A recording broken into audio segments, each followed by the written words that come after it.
Hi hello. അപ്പോൾ നമ്മൾ നാട്ടിലിപ്പം മുന്തിരിക്ക് വളരെ വില കുറവാണ്. അപ്പോൾ അതുപോലെ തന്നെ നമുക്ക് യു എയിൽ ഇപ്പം നല്ല വില കുറഞ്ഞിട്ടുണ്ട് കേട്ടോ. ഞാൻ ഇന്നലെ ഒരു മാളിൽ പോയപ്പം ഈ 2 ദിർഹംസിന് 750 ഗ്രാം മുന്തിരി കിട്ടിയായിരുന്നു. അപ്പോൾ നമുക്കിത് ഒരു അച്ചാർ വെച്ചാലോ. അപ്പോൾ അറിയാമെന്നുള്ളതുകൊണ്ട് സ്കിപ്പ് ചെയ്ത് നോക്കിയുള്ളൂ, അറിയാത്തവർക്കുണ്ട് മാത്രം.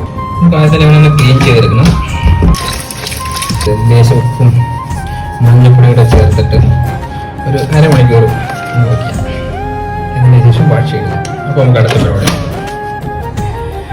ഞാൻ ഒരു 200 ഗ്രാം വെളുത്തുള്ളി എടുത്തിട്ടുണ്ട്. ഞാൻ ഇച്ചിരി വെളുത്തുള്ളി കൂടുതൽ എടുത്തതാണ്, എനിക്ക് ഇഷ്ടമായതുകൊണ്ട്. അപ്പോൾ ഇത് ചൈനീസ് വെളുത്തുള്ളി ആയിട്ട് സൈസ് ഉള്ളപ്പോൾ ഒന്ന് കട്ട് ചെയ്തെടുക്കണം. പിന്നെ 2 ചെറിയ കഷ്ണം ഇഞ്ചി എടുക്കണം. അപ്പോൾ നമുക്കൊന്ന് റെഡിയാക്കി എടുക്കാം. ഇത് നമുക്കൊന്ന് 2ആയിട്ട് കട്ട് ചെയ്തെടുക്കാം. ചിലർ കട്ട് ചെയ്തെടുക്കുന്നവരുണ്ട്, ചിലർ നല്ല ലേശം ഒന്ന് ചൂടാക്കി ഇതിൻ്റെ തോല് കളയുന്നവരുണ്ട്. പക്ഷെ ഞാൻ അങ്ങനെ ചെയ്യുന്നില്ല, 2ആയിട്ട് കട്ട് ചെയ്തെടുക്കാം. അതെന്ന് വെച്ച് കഴിഞ്ഞാൽ സീഡ് ഉണ്ടെങ്കിലും സീഡ് ഇല്ലെങ്കിലും